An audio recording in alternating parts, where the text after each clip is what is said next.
A millionaire was about to sign and lose everything until a poor janitor whispered in his ear. And what he did next surprised everyone. Before we begin, let us know in the comments where you're watching from. And at the end, don't forget to rate this story from 0 to 10. Enjoy. David Miller was about to sign the contract that would seal the biggest business merger of his career. Sterling Corporation promised to take his company to a whole new level. Billions were at stake. He was focused, just seconds away from signing the contract when the door to the room opened. Anna, one of the cleaning staff, walked in with her carton. "Sorry, I'll just empty the trash real quick," she said softly and respectfully. No one seemed to mind.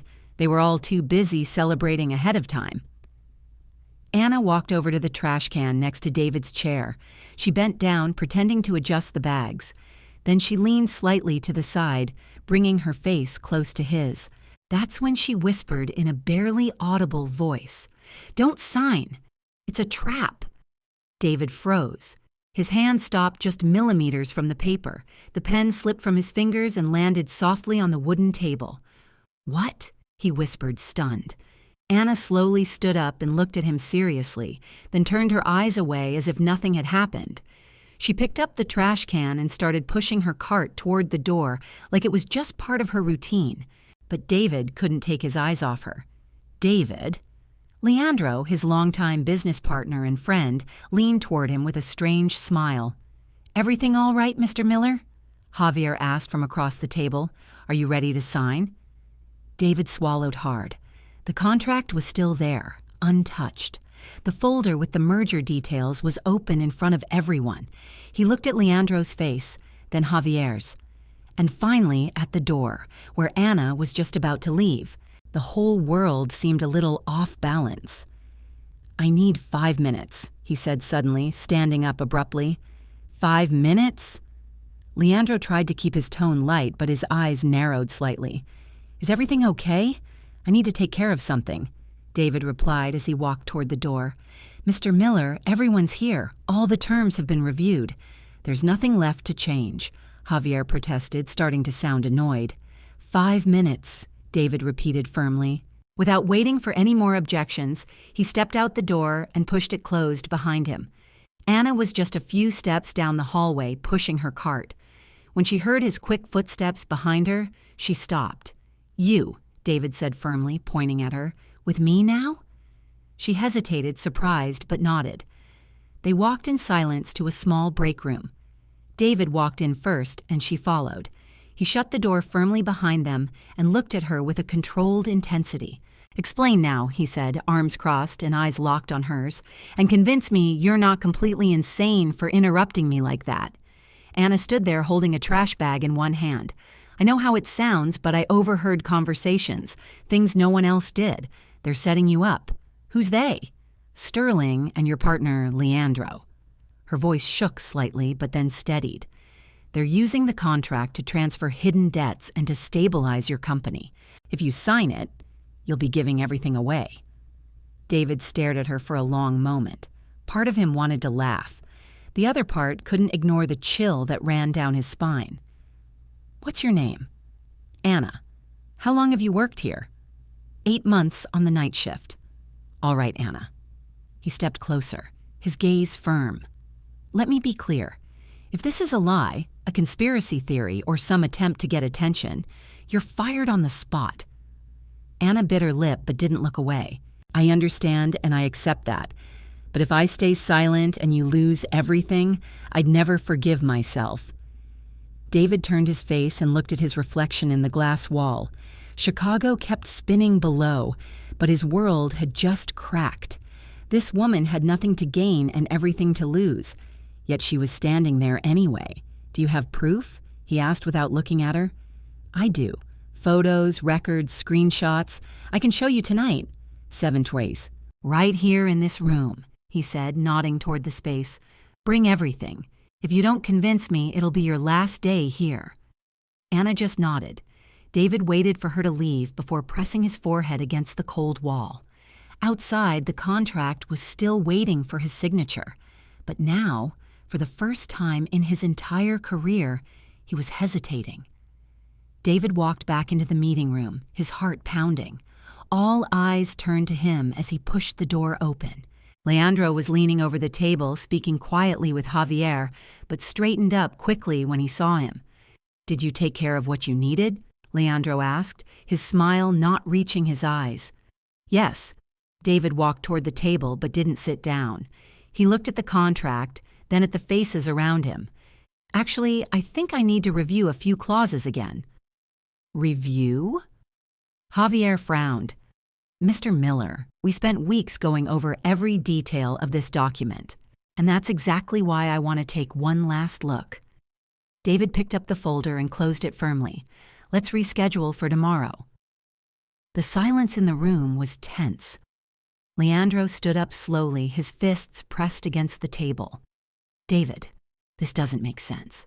We're wasting valuable time. Sterling has other interested parties. You know that. Then let them be." David stared coldly at his childhood friend. "One night won't make a difference. It will." Javier slammed his hand on the table. "The market's unstable. The stock is up. It's now or never." David watched the man's agitated reaction. Anna had been right about something. This pressure wasn't normal. The decision is mine. He took the contract and placed it in his briefcase. "I'll see you tomorrow." Without giving them a chance to argue, David left the room, leaving behind a group of visibly angry men. At exactly 7 new, David walked into the break room. Anna was already there, sitting in one of the chairs with a small backpack on her lap. She stood as soon as she saw him. "Thank you for coming," she said, her voice steadier than in the morning. "Show me what you've got." David sat across from her at the small round table. Anna opened her backpack and took out her phone. Her hands trembled slightly as she scrolled through the photos. It all started 3 weeks ago. "I was cleaning Leandro's office when I heard voices in the next room." She paused and took a deep breath. "I recognized his voice and a woman's. They were talking about you." David leaned forward. "Go on." "Her name is Sophia. Blonde, tall, always wearing expensive clothes." Anna slid her finger on the screen and showed him a blurry photo taken through a crack in the door. "This is her." David felt a chill run down his spine. Sophia Delgado, his ex-girlfriend, the one who ended things 2 years ago, saying they were too different. How was she involved in this? She and Leandro, they're together now, and they're planning something against you. Anna swiped to the next photo. "Listen to this." She hit play on a recording. The audio wasn't great, but the voices were clear enough. "Once he signs, we'll have full control of the assets. Are you sure?" David suspects nothing. David's always been too naive to notice when he's being betrayed. "It was true with me, and it will be true now. What if he finds out?" "He won't. Trust me, Sophia. In 48 hours, we'll own his company." David ran a hand over his face, the world spinning around him. Leandro's voice was unmistakable, and Sophia's laugh, the one that once made him fall in love, now sounded like poison. "Is there more?" he asked, his voice rough. Anna nodded and flipped through more photos.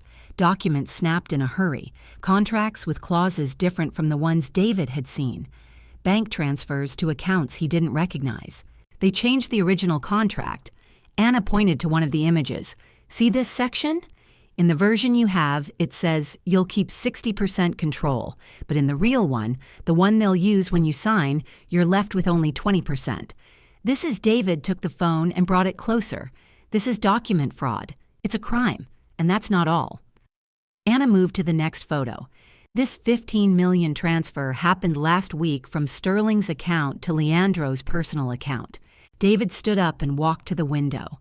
Chicago sparkled below in the darkness, but to him, everything felt dim. "Why?" he murmured more to himself. "Leandro's been my best friend for 15 years. We went to college together, built everything from scratch." "Sometimes people change when there's a lot of money involved," Anna said, putting the phone away. "Or maybe they were always like that, and you just didn't want to see it." David turned around, still trying to process everything. "Why are you telling me this? You could lose your job." Anna hesitated because it's the right thing to do. I can't just stay quiet and watch someone get betrayed like that. David studied her. There was more to it. He could feel it. But Anna clearly wasn't ready to say it. These pieces of evidence. How can I be sure they're real? I understand why you don't trust me, Anna said as she put her phone away. But if you sign tomorrow, you'll lose everything. They've already planned every step. David stayed silent for a long time. Part of him desperately wanted not to believe it. Leandro was like a brother, but the evidence. I need more proof, he said at last. I need to be absolutely sure. I can get more, but it'll be risky. Then be careful, David said, looking straight at her. If this is true, if Leandro really is betraying me. He couldn't finish the sentence. Well, find out the truth, Anna said firmly. After she left, David stayed alone in the room, staring out the window.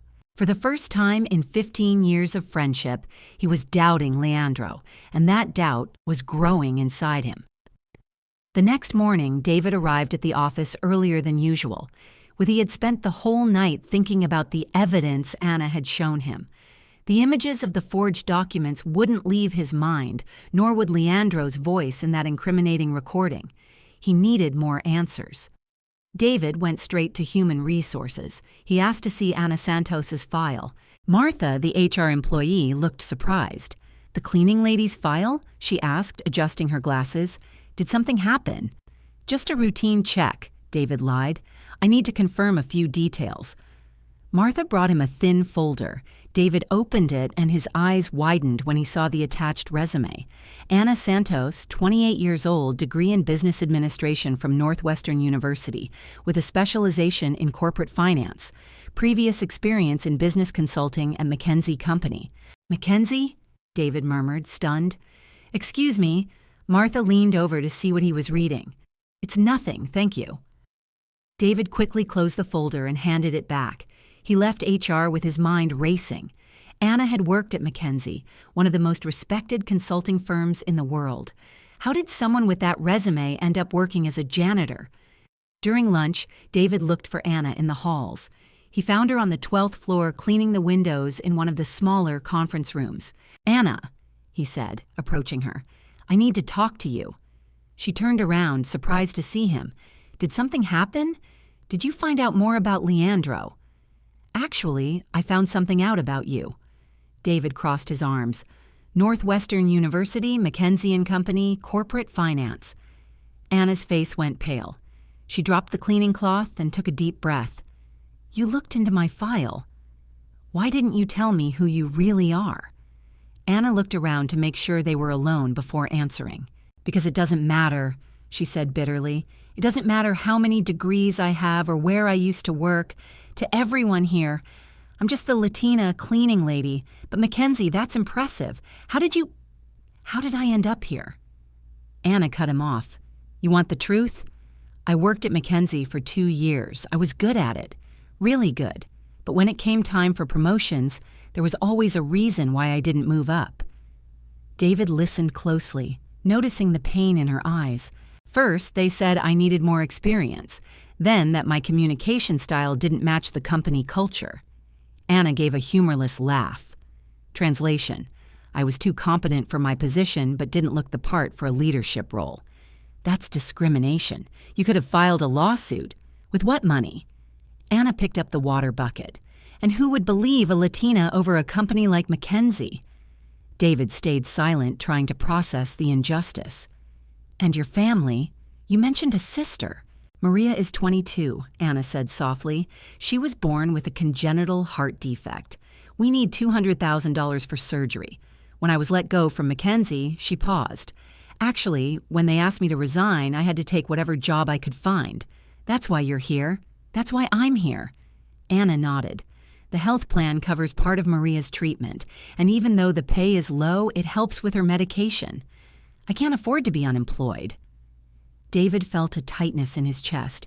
Here was a brilliant woman educated at one of the best universities in the country, with experience at a top firm working as a janitor because of prejudice and family needs. Anna, I had no idea. Well, now you do. She went back to cleaning the windows. That's why I recognized the forged documents right away. I spent years analyzing corporate contracts. Those discrepancies stood out to me immediately, and that's why you warned me about the betrayal.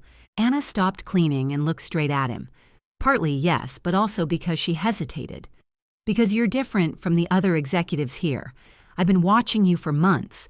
You treat everyone with respect, no matter their role. And when I saw they were planning to destroy you the same way they ruined my career, you couldn't stay quiet. Exactly. David watched her for several long seconds. Anna Santos wasn't just a cleaning lady who had overheard something by chance. She was a highly qualified professional who had recognized a corporate fraud and decided to act, even if it meant risking the little she had. Anna, when all this is over. David. Leandro's voice echoed down the hallway. They both turned to see Leandro approaching, a curious look on his face. "What are you doing here?" Leandro asked, glancing from David to Anna. "Just checking on how the cleaning is going," David replied quickly. "You know how particular I am." Leandro looked at Anna, who had gone back to wiping the windows, pretending not to hear their conversation. "Since when do you personally care about the cleaning staff?" Leandro's tone clearly showed his suspicion. "Since I decide to pay more attention to details," David forced a smile. "Speaking of which, did you reschedule the meeting with Sterling for this afternoon?" "Yes, 3U. Leandro kept watching Anna. "I hope there won't be any more hesitation." "Of course not." David began walking toward the elevator. "Let's grab lunch. I need to go over a few contract adjustments with you." Leandro followed him, but not before casting one last suspicious look toward Anna. At the elevator, Leandro pressed the button and turned to David. "You've been acting strange since yesterday," he said, his voice probing. "Is there something I should know about?" David chose his words carefully. "Just pre-negotiation nerves. You know how I get before big decisions." "David, we've been friends for 15 years. We built this company together." Leandro placed a hand on his shoulder. "If something's bothering you, you can tell me." David looked into his best friend's eyes, searching for any sign of deception. But Leandro looked genuinely concerned. "I'm fine, Carlos. I just want to make sure we're doing the right thing." "Of course we are." Leandro smiled. "This merger will make us the clear leaders in the market. Trust me." The elevator doors opened and they stepped inside. But as they descended, David couldn't stop thinking about Anna's words. Sometimes money changes people, and for the first time in 15 years, he was beginning to wonder if he really knew Leandro. That afternoon, Anna was finishing up cleaning the executive bathroom on the 15th floor when she heard footsteps coming down the hallway. It was nearly 5 o'clock. Most executives had already gone home. She frowned, curious who might still be around. Through the slightly open door, she recognized Leandro's deep voice speaking to someone. A woman responded, and Anna felt a chill run through her. It was Safia. "Are you sure it's her?" Safia asked, her voice sharp with irritation. "Absolutely. I looked into it after seeing David talking to her yesterday," Leandro replied, his voice getting closer. "Anna Santos, 28 years old, former Mackenzie, too smart for her own good." Anna held her breath, pressing herself against the bathroom wall. Her heart pounded when she realized they were talking about her. "And do you think she heard our conversation last week?" Sophia sounded worried. "I'm sure of it. I checked the security cameras. She was cleaning my office at the exact time we were finalizing the details." Leandro paused. "And today, David was acting completely different. He backed out of signing yesterday, asked a ton of questions about clauses we'd already reviewed.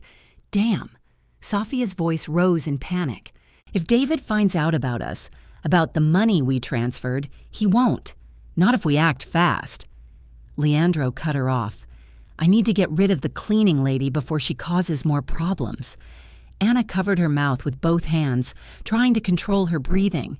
They knew she had discovered their plan. "How?" Sophia asked in the most humiliating way possible. "I'll accuse her of stealing right in front of everyone." Leandro's voice was cold. "No one will believe a fired janitor over me, and if David tries to defend her, David's been my best friend for 15 years. Even if he has doubts, he won't confront me publicly over a cleaning lady." Leandro gave a quiet laugh. He's way too predictable. Anna closed her eyes, feeling tears start to form. She had risked everything to warn David about the betrayal, and now she was going to be destroyed for it. When? Safia asked. Now, I'll call her to the main auditorium, announce an urgent safety meeting for all employees. The footsteps faded, and Anna stayed in the restroom a few more minutes trying to regain her composure. Her hands were trembling as she thought about Maria, her sick sister, who depended on the health plan from this job. If she was fired for cause, she would lose not only her salary, but also the medical coverage. The building's intercom crackled. All employees must report immediately to the main auditorium for an urgent safety meeting. Repeating, "All employees to the main auditorium," Anna took a deep breath, straightened her shoulders, and stepped out of the restroom. No matter what happened, she wouldn't give Leandro the satisfaction of seeing her break. The auditorium was packed. Employees from every department whispered to one another, curious about the sudden meeting. Anna entered from the back, keeping her head high, and stood near the back wall. David sat in the front row alongside other executives.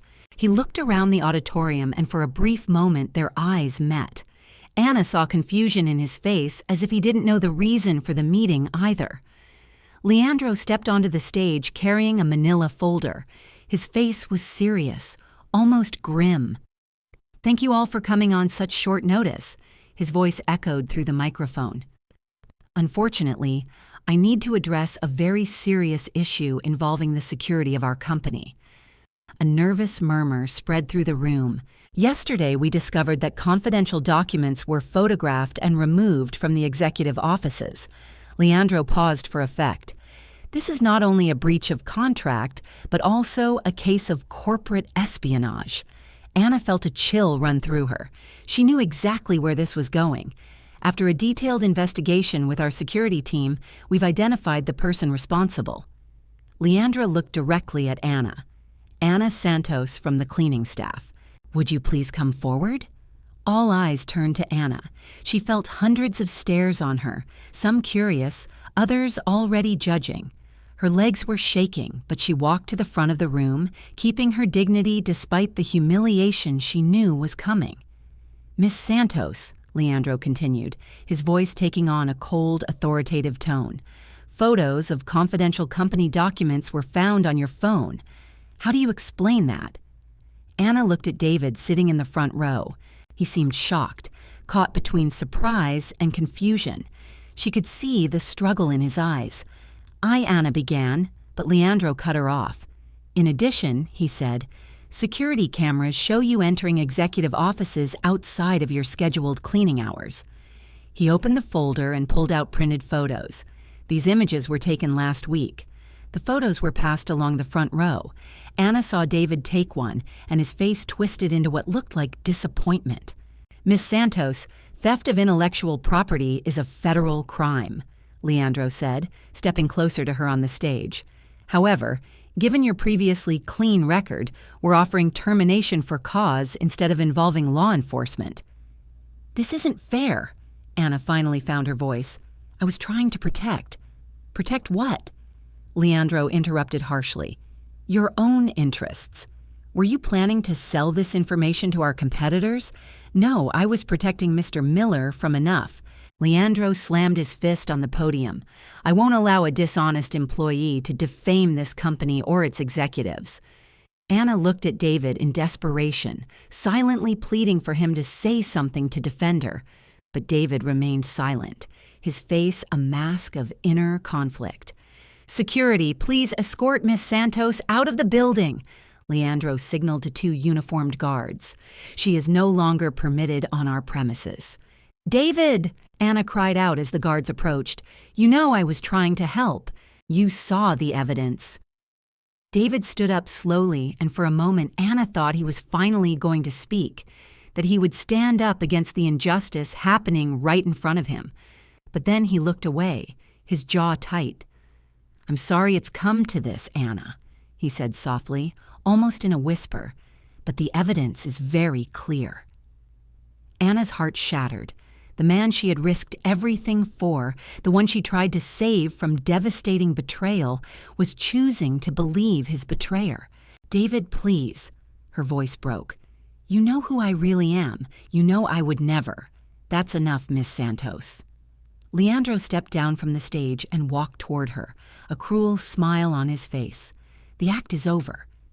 The security guards grabbed Anna by the arms, but she pulled away with dignity. "I can walk on my own." Her voice was steady again, even though tears were streaming down her face. As she was being escorted out of the auditorium, Anna stopped and turned to David one last time. "When you find out the truth," she said loud enough for everyone to hear, "remember, you had the chance to do the right thing today, and you chose not to." David closed his eyes as if her words were physical blows. Anna was escorted out of the building under the watchful eyes of hundreds of co-workers. Some looked sorry for her, others looked relieved that the problem had been taken care of. On the sidewalk, one of the guards handed her a box with her few personal belongings. "I'm sorry, Miss Santos," said the older guard, clearly embarrassed. "Orders are orders." Anna nodded, took the box, and started walking toward the subway station. With each step, she felt the weight of humiliation and betrayal. But even more than that, she felt the heavy burden of knowing that David was walking straight into a trap. And now she had no way to warn him. Back in the auditorium, David remained seated even after all the other employees had left. Leandro came over and placed a hand on his shoulder. "I know this is hard, David. She seemed like a good employee," he said, his voice full of fake sympathy. "But sometimes people let us down." David looked at his friend, searching for any sign of dishonesty, but Leandro looked genuinely concerned. "The evidence was very clear," David murmured mostly to himself. "Yes, it was," Leandro agreed, "but now we can focus on what really matters, the merger with Sterling. Our company is about to become an empire, David. We can't let disloyal employees ruin our dream."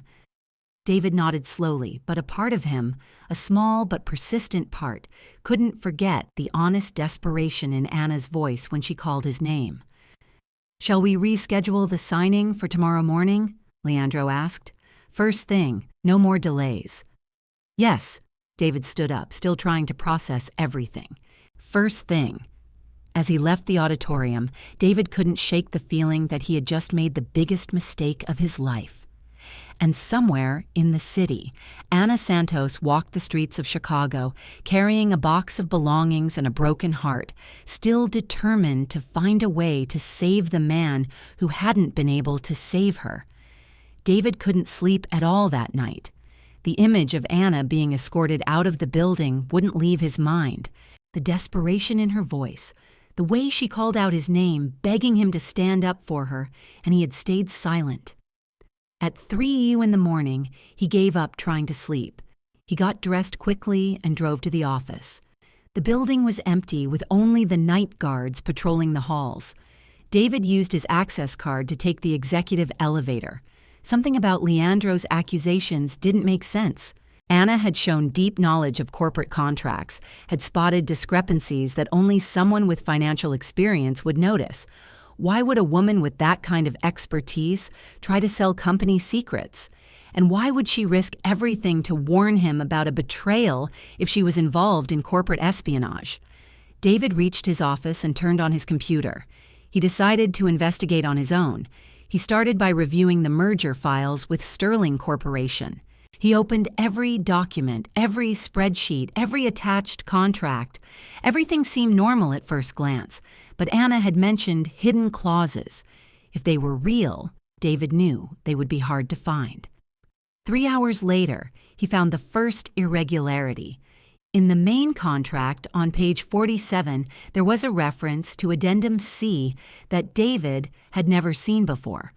According to the document, this addendum included technical specifications and post-merger asset distribution. But when he looked for Addendum C in the digital folder, it wasn't there.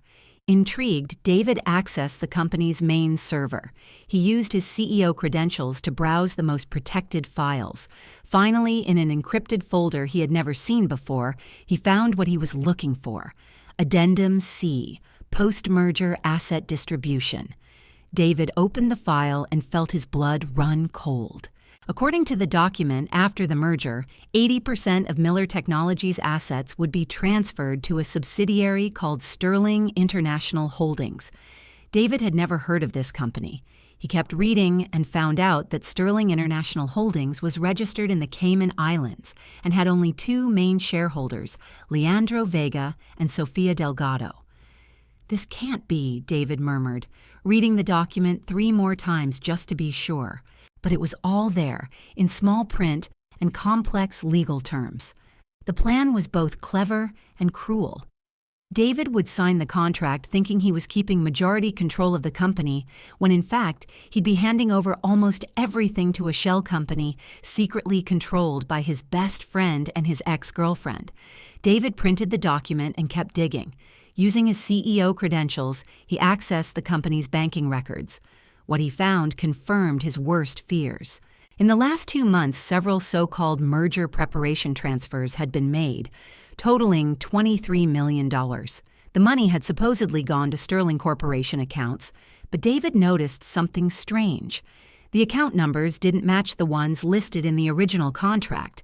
Using his access to the corporate banking system, David traced where the money actually went. $23 million had been transferred to a personal account under the name L. Vega, Leandro Vega. 15 years of friendship, David whispered, feeling like he'd been punched in the gut. But there was more. David found emails between Leandro and Sterling executives that he had never been copied on. The messages revealed that the merger was really a hostile takeover in disguise. Sterling Corporation wasn't even a real active company. It was just a front for the scam Leandro and Sofia had set up. In one email dated 3 weeks ago, Leandro wrote, "David is completely naive. 15 years of friendship blinded him to the possibility of betrayal. By the time he realizes what happened, we'll already have full control of the assets and be out of the country." Sofia was right. He really is too predictable. David had to stop reading. His hands were shaking as he held the mouse. His best friend, the man who had been the best man at his wedding, who cried with him when his mother passed away, who stood beside him while they built the company, was planning to destroy him completely. He kept investigating and uncovered even more of the plan. After David signed the contract, Leandro would announce an emergency restructuring, claiming made-up financial issues. David would be forced to step down as CEO for the good of the company, and Leandro would take full control. Then all the real assets would be transferred to Sterling International Holdings, leaving David with nothing but debts and legal responsibilities. The plan was so well thought out that David felt both disgust and a twisted sense of respect. Leandro had spent months, maybe even years, planning every single detail. David also found recorded phone calls stored by the company's security system. One of them from 2 weeks ago was between Leandro and Sofia. "Leandro, are you sure David won't suspect anything?" "Sofia?" "Leandro, I dated him for 2 years. I know every one of his weaknesses. David always trusts people too much. It's his biggest strength and his biggest flaw. What if he finds out before the signing? He won't. But if he does, we have the forged documents. We can claim he was trying to commit fraud himself with my word against his. You really hate him that much? It's not hate, it's ambition." David was a good boyfriend, but he was always limited. Too small for my dreams. With you, I can have everything I've ever wanted. David paused the recording, feeling sick. Sofia had ended things with him 2 years ago, saying they wanted different things in life. In truth, she'd just been looking for someone more ambitious and more willing to cross lines. By 6:01 in the morning, David had gathered enough evidence to put Leandro and Sofia in prison. But he also realized something painful. Ano Santos had tried to save him, and he had walked away when she needed him most. He remembered her words from the day before. "When you find out the truth, remember you had a chance to do the right thing today, and you chose not to." She was right. completely right. And now David had to find a way to fix the terrible mistake he had made. But first, he had to make sure Leandro and Sophia didn't find out that he knew the truth. The signing meeting was set for 9 a.m., just 3 hours away. David copied all the files onto a flash drive and emailed them to himself from 3 different accounts. Then he cleared his browser history and shut down the computer. As he was leaving the office, his phone rang. It was Leandro. "David, I'm glad you picked up," Leandro said, his voice sounding falsely concerned.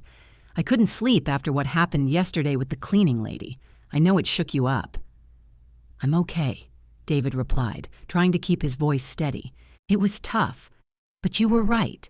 The evidence was clear." "I'm glad you understand." David could hear the relief in Leandro's voice. "Are you ready for today's meeting? Our big moment has finally arrived." "Of course. 920, right?" "That's right, David. I want you to know that no matter what happens in business, our friendship will always mean the most to me." David closed his eyes, feeling the sting of that hypocritical statement. "To me, too, Leandro. To me, too." When he hung up, David knew exactly what he had to do, not just to save his company, but to make things right for the brave woman who had risked everything to warn him about the betrayal.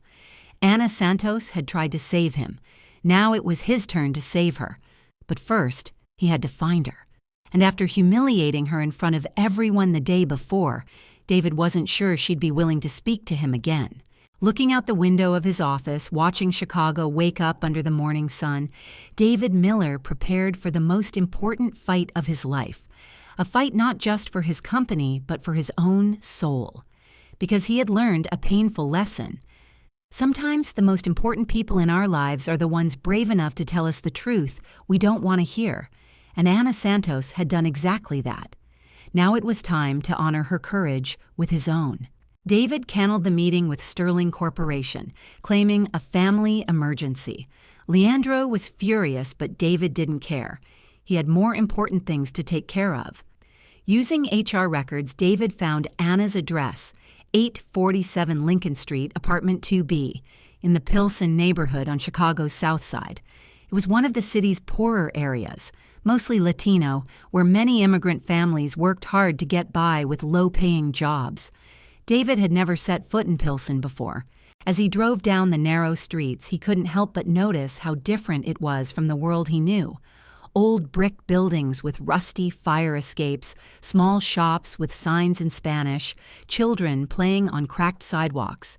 It was a world far removed from the shiny skyscrapers of the financial district. He parked his BMW in front of a 3-story building that had clearly seen better days. The paint was peeling and some windows had cracks covered with tape. David climbed the creaky stairs to the 2nd floor. He stopped in front of door 2B and took a deep breath before knocking. Shuffling footsteps approached. The door opened just a crack held by a safety chain. Through the opening, David saw part of Anna's face. Her eyes were swollen like she'd been crying all night. "What do you want?" she asked, her voice cold as ice. "Anna, I need to talk to you. I found out the truth about Leandro and Sophia." "Oh, you just found out?" Anna gave a bitter laugh. "How convenient. After you humiliated me in front of 200 people? Please, just let me explain. There's nothing to explain." Anna started to close the door, but David placed his hand against it. "Anna, you were right about everything. I found the proof, the contract, the bank transfers, the shell company, everything." Anna paused, but didn't open the door further. "And what do you want me to do with that now? You already fired me. You ruined my name. I have nothing left to lose or to gain." "Yes, you do. I can clear your name." "I can, Anna." "Who is it?" A weak voice called from inside the apartment. Anna sighed and looked at David through the crack. "It's my sister. She's not well." "Please," David said. 5 minutes. I just want to apologize properly." Anna was silent for a long moment, clearly torn. Finally, she removed the chain and opened the door. The apartment was small and modest, but spotlessly clean and neatly arranged. The furniture was old but well cared for. Family photos on the wall showed Anna and a younger woman smiling during happier times. Maria Anna called. "We have a visitor." A young woman around 22 came into the room. She was clearly Anna's sister. Same brown eyes, same delicate features, but she looked very ill. Her skin was pale and she moved slowly as if every step took effort. "Hi," Maria said with a faint smile. "You must be Anna's boss." David felt a tightness in his chest. Anna had lost her job, but hadn't told her sister yet. "Former boss," Anna corrected quickly. "David, this is my sister, Maria. Maria, this is David Miller." Maria extended a frail hand and David shook it gently. "Anna talks a lot about you," Maria said. "She says you're not like other bosses, more human." David looked at Anna, who turned her eyes away, clearly embarrassed. "Maria, why don't you go back to your room and rest?" Anna suggested. "The doctor said, you need to save your strength." "All right." Maria headed slowly toward the hallway but stopped. "It was nice meeting you, Mr. Miller. Please take care of my sister. She's the bravest person I know." After Maria left the room, David turned to Anna. "Why didn't you tell me how serious her condition is? I told you she needed surgery." Anna sat on the worn-out couch. "I didn't think I needed to go into detail." "What kind of surgery?" Anna hesitated before answering. "A heart valve transplant. Maria was born with a congenital defect. Her current valve is failing. Without the surgery," her voice broke, "doctors say she might have 6 months." David felt like he'd been punched. Anna had been dealing with all this on her own, working as a janitor to keep her sister's health insurance, and he had fired her right when she needed it most. "How much does the surgery cost?" $200,000. Anna wiped her eyes. "The company's health plan covered 60%. I was saving for the rest, doing extra work on the weekends. Anna, I can pay." "No." She stood up abruptly. "I don't want your pity or your charity. It's not pity, it's responsibility." David stood up too. "I made a terrible mistake yesterday. I treated you unfairly. You didn't treat me unfairly." Anna's voice was filled with pain. "You betrayed me. You knew who I was. You knew I was trying to help you, and you still said nothing. While Leandro humiliated me, I was confused, torn between your best friend and a janitor." Anna cut him off. "And you chose your best friend." Even knowing he was lying, David ran his hands through his hair, frustrated. "You're right. Completely right. I was cowardly and selfish, but now I know the truth, and I want to make things right. Some things can't be made right, David." Anna walked over to the window, looking out at the street. "I lost my job, my reputation, and more importantly, I lost Maria's health coverage, all because I tried to do the right thing. Let me help, please." "Why?" Anna turned to face him. "Because you feel guilty? Because you want to ease your conscience? Because you're the bravest person I've ever met." His words came out with a sincerity that even surprised David. "You risked everything to save me from betrayal, and I abandoned you when you needed me most." Anna studied him for a long moment. "Maria needs the surgery in 2 weeks. Without the insurance, I'll have to pay for it myself. I don't have the money. I'll pay today, and in return, nothing." David shook his head. "Absolutely nothing. It's the least I can do." Anna gave a humorless laugh. "The least you can do is leave my house and my life. I don't trust you anymore, David. You had the chance to show who you really are, and you did. Anna, please leave." She walked to the door and opened it. "Maria needs rest, and I need to look for another job." David hesitated at the door. "This isn't over. I'm going to expose Leandro and Sophia. I'll clear your name." "Do whatever you want," Anna said without looking him in the eye, "but do it without me."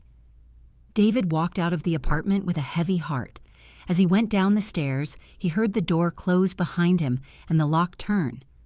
Outside, sitting in his BMW, David looked at the modest building where Anna and Maria were struggling to survive.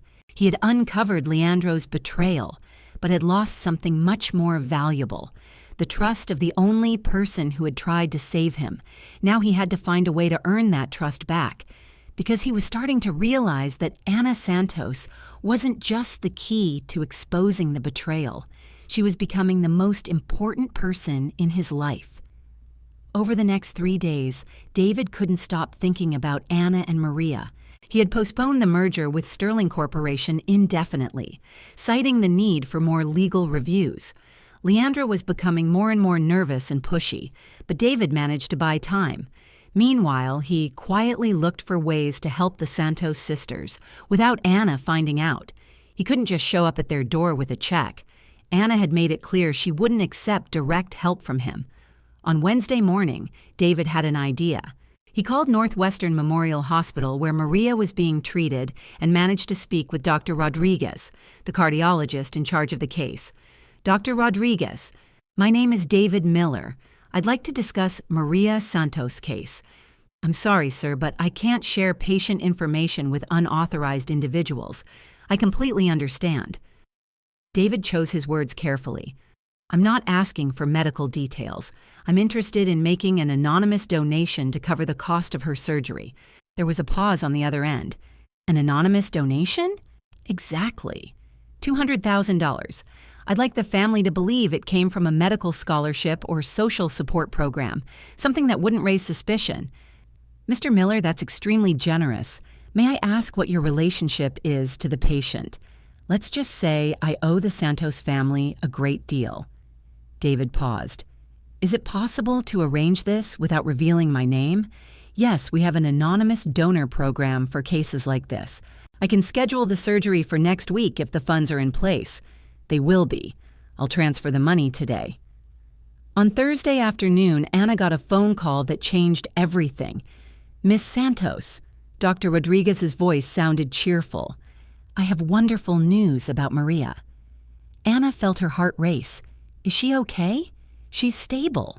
But this is something else. We've been approved for a federal medical aid program for severe heart cases. Roria's surgery will be fully covered. Anna almost dropped the phone. What do you mean? We never applied for any program. Sometimes hospitals apply automatically for eligible patients. What matters is we can schedule the surgery for next Tuesday. When she hung up, Anna was crying with relief. She ran to Maria's room where her sister was resting. Maria. Anna gently shook her. We did it. The surgery will be completely covered. Maria slowly opened her eyes, still drowsy from the medication. What do you mean? A government program. They're paying for everything. Anna hugged her sister carefully. You're going to be okay, Maria. You're going to be completely okay. David found out his donation had gone through. When Dr. Seth Rodriguez called to confirm the surgery was scheduled, he felt a kind of satisfaction he hadn't felt in years. The feeling of doing something truly good without expecting anything in return. But there was still the matter of regaining Anna's trust. And for that, he needed a different kind of plan. On Friday night, David was walking through Millennium Park when he had an idea. Anna had mentioned that she worked extra jobs on weekends to save money. Maybe she was still doing that even after losing her job at Miller Technologies. David spent all of Saturday looking for her. He visited cafes, restaurants, and offices that hired weekend cleaning staff. Finally, at 5 in the afternoon, he found her. Anna was cleaning the windows of a small accounting office on North Michigan Avenue. She wore simple clothes and had her hair tied back in a ponytail. Even while doing manual labor, she carried herself with a quiet dignity that David found inspiring. He waited across the street until she finished and came out of the building. Anna, he approached carefully. She turned, surprised and clearly annoyed. Are you following me now? No, I mean, yes, but not the way you think. David stumbled over his words. I heard about Maria's surgery that it was approved by a government program. Anna looked at him with suspicion. So what? I'm happy for you. Truly happy. Thank you. She started walking toward the subway station. David walked alongside her. Anna, can I talk to you? Just 5 minutes about what? About how awful I feel about what happened. About how you were right about everything. About how I want to make things right this time. Anna stopped and looked at him. David, I understand you feel guilty, but like I said before, I don't need your pity. It's not pity. David took a deep breath. It's admiration, respect, and something more I'm still trying to figure out. Anna frowned. Something more? You made me question everything I thought I knew about myself. David stepped a little closer. About loyalty, about courage, about doing the right thing even when it's hard. David, please let me finish. He went on. You risked everything to save me from betrayal, and when it was my turn to stand up for you, I failed. But that taught me something important about who I really am and who I want to become. Anna looked at him in silence for a long moment. And who do you want to become? Someone worthy of the courage you showed, someone who doesn't let fear or blind loyalty get in the way of doing what's right. The cold Chicago wind blew between them, and Anna pulled her coat tighter around her. It's chilly out here, she said, glancing around. There's a coffee shop on the corner. We can talk there. The small cafe was nearly empty. They sat at a table by the window, 2 steaming cups of hot chocolate between them. So, Anna said, stirring her drink with a small spoon, what did you find out about Leandro and Sophia? David pulled a folder from his backpack and laid it on the table. Everything. The entire plan. He opened the folder and showed her the documents. The shell company, the wire transfers, the fake contract. They were planning to steal 80% of my assets. Anna flipped through the papers and David saw her eyes widen as she read. This is worse than I imagined. She looked up at him. What are you going to do? Expose them publicly on Monday. David leaned in closer. But I need your help. My help? You still have the original photos, the recordings. I need your evidence to complete the case. Anna fell silent, thinking it over. And then, after Leandro and Sophia are exposed, then David hesitated. Then I'd like you to come back to the company, not as a cleaner, as vice president of operations. Anna nearly choked on her hot chocolate. Vice president, you have the knowledge, the experience, and the integrity. The company needs people like you and leadership. David, this is Anna, shook her head. It's crazy. You're not just anything, David interrupted. You're smart, brave, and honest. Those are exactly the qualities I need by my side. They sat quietly for a few minutes. The weight of the conversation settled in between them. Can I think about it? Anna asked finally. Of course, but Anna. David reached across the table, his hand almost touching hers. No matter what you decide about the job, I'd like to have you in my life in some way. Anna looked at his hand, then at his eyes. David, we come from very different worlds. No, he said, shaking his head. I used to think that, but I don't anymore. We're just 2 people who believe in doing what's right, even when it's hard. When they left the cafe, night had fallen. The lights of Chicago sparkled around them, creating an almost magical atmosphere. They walked slowly toward the subway station, neither in a hurry to end the night. David, Anna said as they reached the entrance to the station, thank you for today, for listening, for being different than I thought you were, and thank you for giving me a second chance. I know I didn't deserve it. They stood under the streetlights looking at each other. Anna looked beautiful, her cheeks pink from the cold, her eyes shining under the stars. Anna. David stepped closer. Yes. Can I kiss you? Anna hesitated only for a second, then nodded. David kissed her gently at first, then more confidently as she responded. It was a sweet kiss, full of promises and new beginnings. When they pulled apart, they were both smiling. This just made things more complicated, Anna said, but her smile showed she didn't mind. The best things in life usually do, David replied. Anna laughed and walked toward the subway entrance. I'll call you tomorrow, she said, to go over the plan for Monday, and to talk about us. And to talk about us, she confirmed before disappearing down the stairs. David stood on the sidewalk for several minutes, gazing at the stars above Chicago. For the first time in weeks, he felt like everything was going to be okay. On Monday, he would face Leandro and Sophia, but this time, he wouldn't be alone. He would have Anna by his side, and that made all the difference. On Monday morning, David arrived at the office determined to carry out his plan. He had spent all of Sunday with Anna, planning every detail of how to expose Leandro and Sophia. They had scheduled a board meeting for 2 accounts where they would present all the evidence of the betrayal. David stored the incriminating documents in his personal safe and prepared copies to hand out during the meeting. He was nervous but confident. Anna would arrive at noon to go over the final details. At 10:30, Leandro walked into his office without knocking. "David, we need to talk." His voice had a tone David had never heard before. Cold, threatening. "Sure," David said, trying to stay calm. "About what?" Leandro closed the door behind him and stepped closer to David's desk. "About your little late-night investigation on Friday." David's blood ran cold. "I don't know what you're talking about. Don't lie to me, David." Leandro sat down in the chair across from the desk, crossing his legs with arrogance. "Do you think I'm stupid? That I wouldn't notice someone accessing confidential files in the middle of the night?" David kept a neutral expression, but inside he was panicking. "I have the right to access any file in my own company." "Oh yes, your company?" Leandro gave a humorless laugh. "For now." "What's that supposed to mean?" Leandro pulled his phone from his pocket and placed it on the table. "It means I know exactly what you found. I know you talked to the cleaning lady. I know you're planning to expose me this afternoon." David stood up suddenly.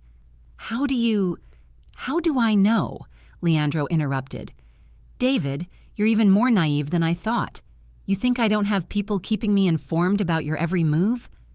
The office door opened again and Sophia walked in.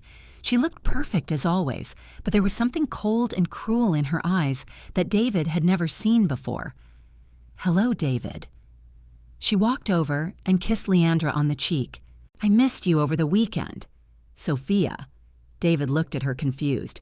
"What are you doing here? I'm here to witness your surrender." She sat on the armrest of Leandro's chair, running her fingers through his hair possessively. "Surrender?" Leandro smiled and unlocked his phone. "David, you're going to cancel that ridiculous board meeting. You're going to destroy all the evidence you've gathered, and you're going to sign the Sterling Corporation contract today. Are you out of your mind after what I found out about you two?" "No," Leandro said, turning the phone toward David. "After what I found out about you on the screen," David saw pictures of himself entering Anna's building in Pilsen, talking to her at the cafe, kissing her on the street. "So what?" David frowned. "There's nothing wrong with, oh, isn't there?" Sophia leaned forward. "David, you used inside company information to locate a former employee. Then you used company funds to pay for her sister's surgery." David felt the ground shift under him. "How do you know about the anonymous $200,000 donation?" Leandro laughed. "David, did you really think you could move that kind of money without me knowing? That doesn't prove anything illegal. It proves abuse of power."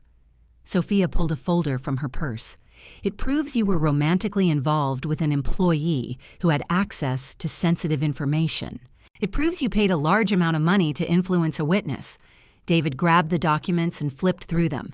They were forged contracts, fake emails, altered bank records, everything designed to make it look like he had used the company to benefit Anna in exchange for favors. "This is all fake." "Of course it is," Leandro said, standing up. "But who's going to believe you? A CEO who got involved with a cleaning lady and used company money to impress her? You can't do this." "We can and we will," Sophia said, stepping closer to David.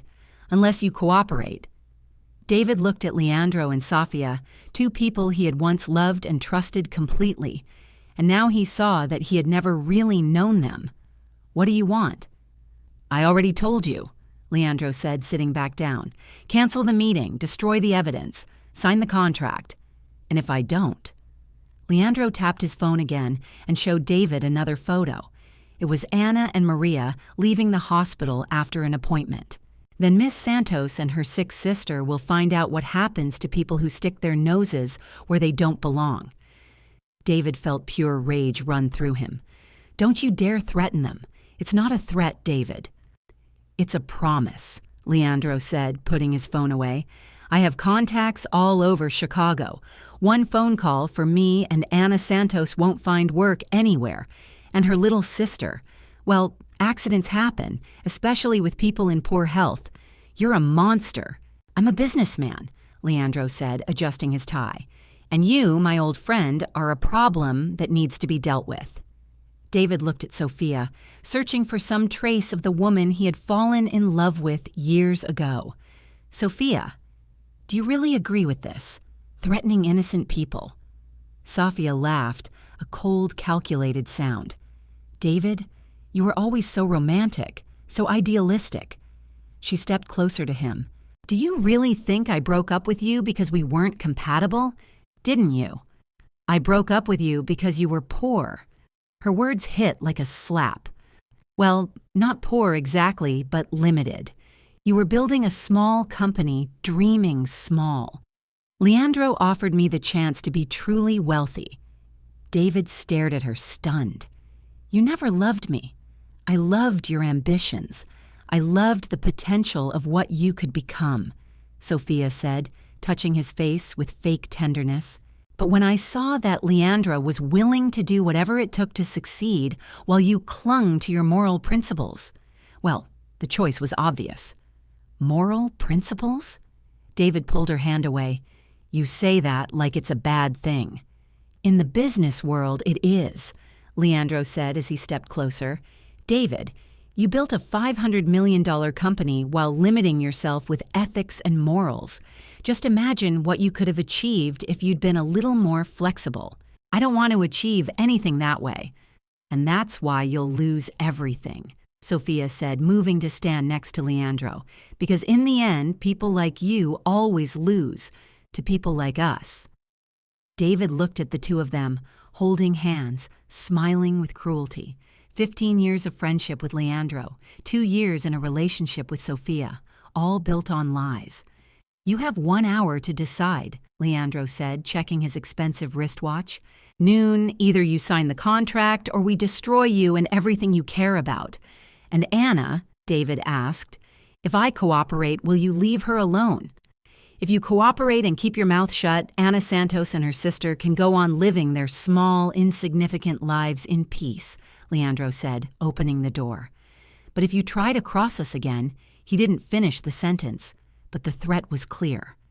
After they left, David sank into his chair.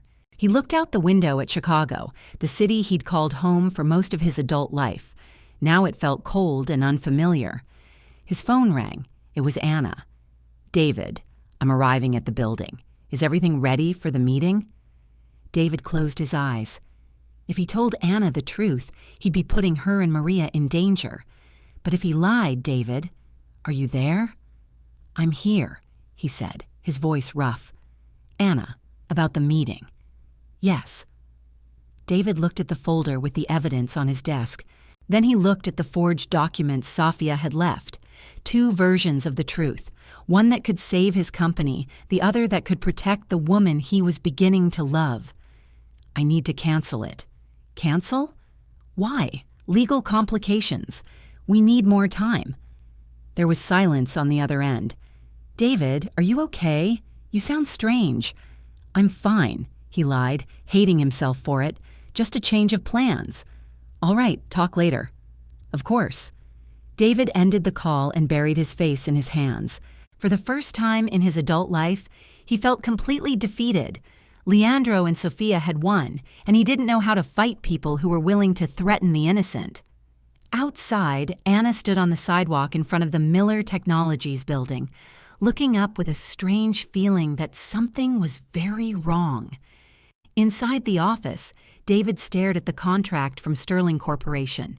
In a few hours, he would sign away everything, but at least Anna and Maria would be safe. Or at least that's what he hoped. Anna knew something wasn't right. The sudden cancellation, the strange tone in David's voice, the way he avoided eye contact when they finally saw each other in the lobby. After 15 years working with people, she had learned how to read signs. That night, Anna decided to investigate on her own. As a former cleaning staff member, she knew every entrance and exit of the Miller Technologies building. At 9:30 p.m., with only the night security staff on duty, she used her knowledge of access codes, which were rarely changed, to enter through the basement. She took the service stairs to the executive floor. Her goal was simple: to find out why David had changed his mind so suddenly. In Leandro's office, she found what she was looking for: unlocked drawers, papers scattered across the desk, signs of someone in a hurry.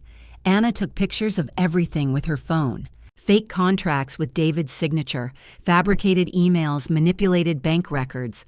But what made her blood run cold were printed photos of her and Maria leaving the hospital with handwritten notes in the margins. Secondary target and pressure point. Anna understood immediately. Leandro had found out about David's investigation and was using her and Maria as leverage. She quickly searched for recording devices. Inside a pen holder on Leandro's desk, she found a small digital recorder, probably used to capture incriminating conversations. Anna checked the audio files. There were dozens of recordings, including conversations between Leandro and Sophia planning the betrayal. But the most recent one, from earlier that afternoon, made her heart race. It was the recording of Leandro threatening David, using her and Maria as blackmail. Anna copied all the files to her phone and left the building just as quietly as she had entered. At 6:00 in the morning on Tuesday, Anna rang the doorbell at David's apartment in Lincoln Park. He answered in a bathrobe, looking like he hadn't slept. "Anna, what are you doing here so early? I need to talk to you. It's urgent." David let her in, clearly nervous. "Anna, about yesterday. There are complications you don't understand. I understand perfectly." Anna pulled her phone from her purse. "I know Leandro is blackmailing you because of me." David stared at her, shocked. "How did you?" "I heard the recording." Anna pressed play, and Leandro's threatening voice echoed through the apartment. When the recording ended, David sat heavily on the couch. "Anna, you don't understand the danger. He threatened you and Maria. I can't take that risk." "David." Anna sat beside him. Leandro made a fatal mistake. He recorded his own threats. David lifted his head, a spark of hope in his eyes. "What do you mean?" "I have proof of everything. The recordings, the forged documents, the surveillance photos." Anna showed him her phone.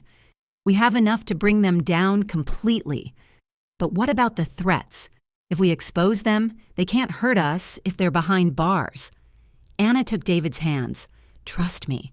We have to act today before they realize we've uncovered their scheme." David looked at her for a long moment. The courage in her eyes, the determination in her voice. "What do you suggest? Reschedule the board meeting for today." "Tu es sacré." Anna stood and paced the room as she thought. "But this time, we'll be ready for them." At 2:00 in the afternoon, the Miller Technologies auditorium was full. All board members were present, along with representatives from Sterling Corporation and several company executives. David stood on stage, visibly nervous. Leandro and Sophia were seated in the front row, confident smiles on their faces. "Ladies and gentlemen," David began, "I've called this meeting to make some important announcements about the future of Miller Technologies." Leandro gave him an encouraging nod, clearly expecting David to announce the merger. "First, I'd like to introduce our new Vice President of Operations, Anna Santos." A ripple of surprise moved through the auditorium as Anna stepped onto the stage. Many recognized her as the former cleaner who had been fired for spying. Leandro stood up abruptly. "David, this is ridiculous. You can't." "Please sit down, Mr. Vega," David interrupted firmly.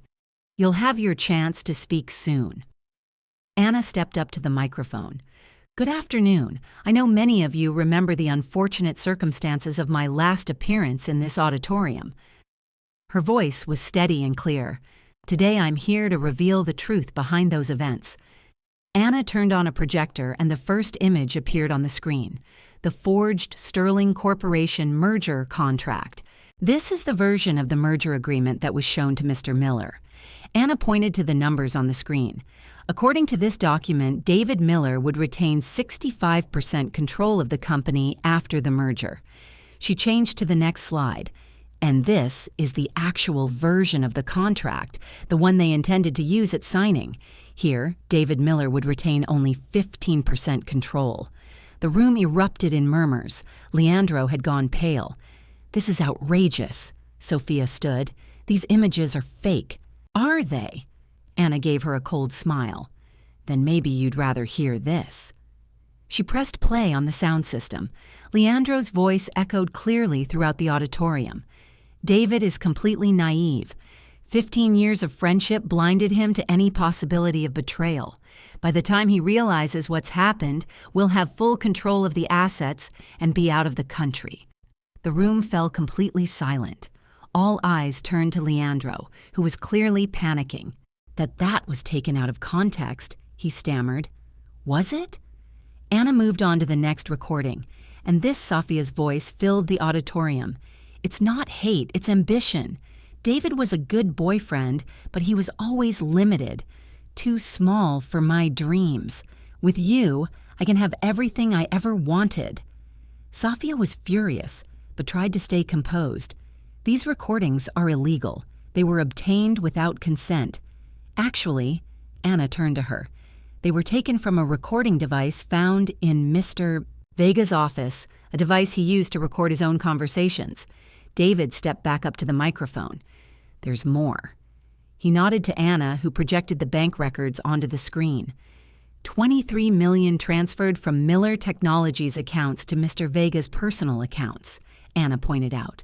Money that was supposed to be used for legitimate merger preparations. Leandro stood up, desperate.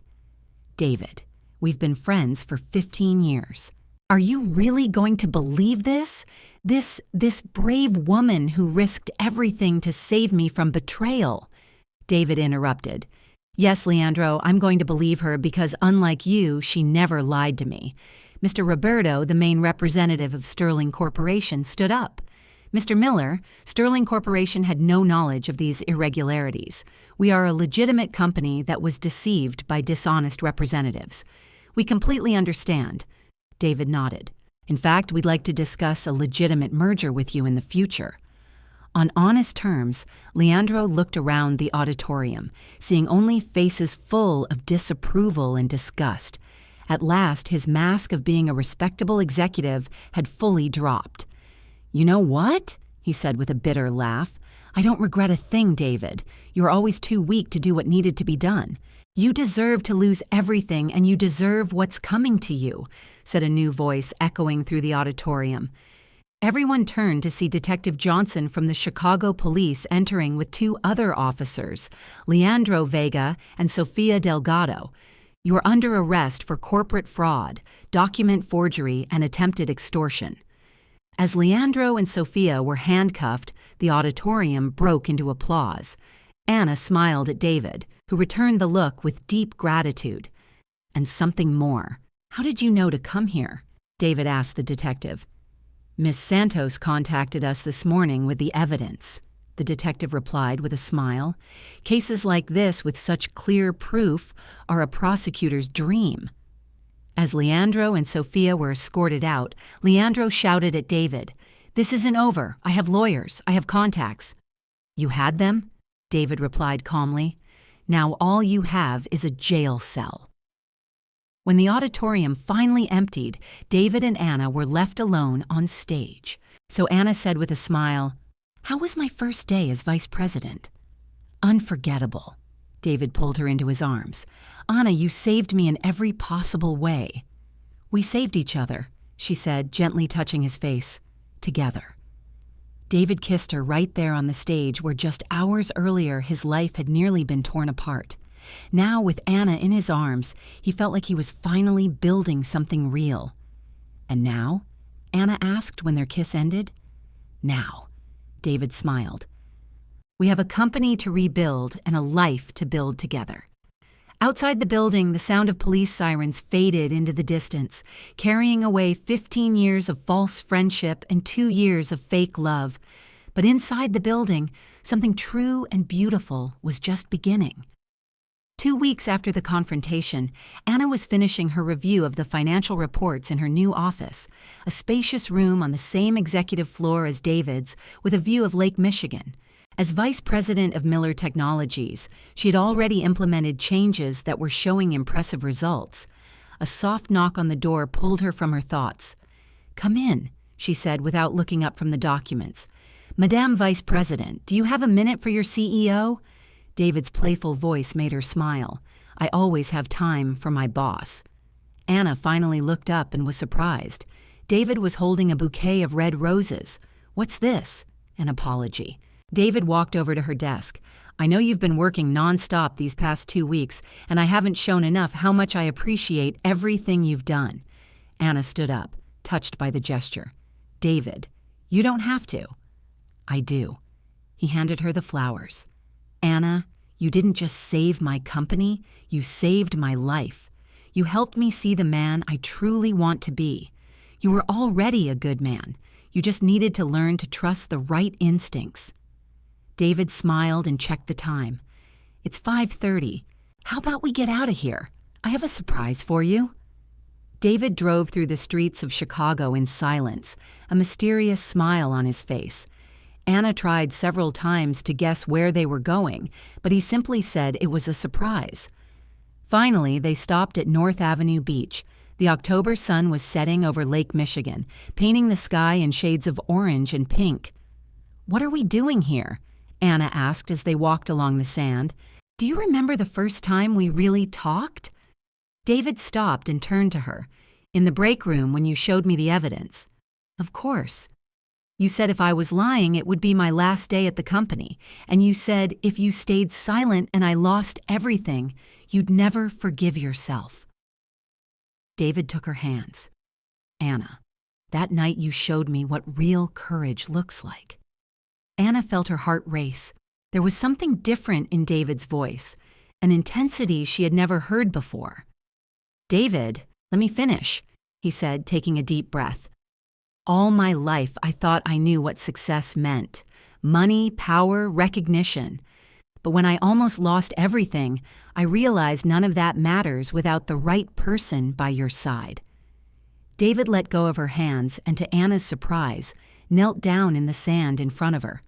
Anna Santos, his voice was emotional but steady. You came into my life as a brave cleaning lady and became my savior, my partner, my best friend, and the love of my life. Anna brought her hands to her mouth, tears welling up in her eyes.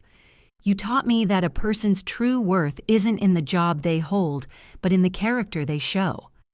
David pulled a small velvet box from his pocket. You taught me that sometimes the most important people in our lives are the ones who have the courage to tell us the hard truths. He opened the box, revealing a simple yet elegant ring with a single diamond sparkling in the golden light of the setting sun. Anna, I can't imagine building a future without you. Will you marry me? Tears were now streaming down Anna's face. She looked at the man kneeling in front of her, the same man who once chose a false friendship over defending her, but who had grown and become one truly worthy of her love. David. Her voice trembled. Yes, of course. Yes. David stood quickly and slid the ring onto her finger. It fit perfectly. How did you know my size? Anna asked, admiring the ring. I asked Maria for help. David smiled. Actually, I asked for her blessing first. I told her you're the most important person in her life and that I needed to promise to take care of both of you. And what did you promise? That I'd dedicate my life to making you happy, David said, kissing her gently, and that our family would always come first. Anna kissed him back, feeling like her heart might burst from happiness.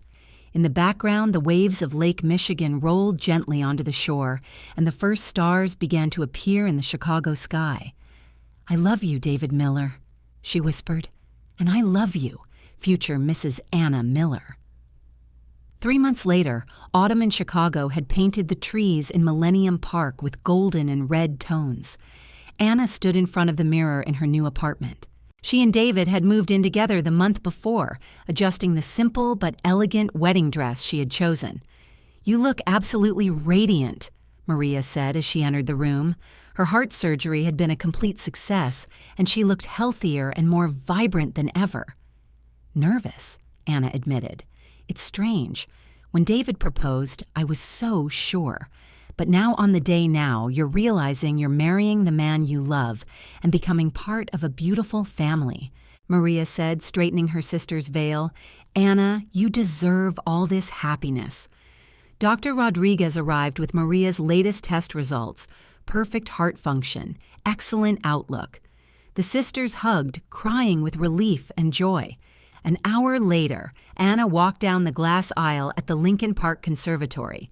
The tropical greenery created a magical setting, and about 50 guests waited among palm trees and orchids. David stood at the altar, glowing with happiness. When he saw Anna, his face lit up with that smile that always made her heart race. "You look stunning," he whispered when she reached him.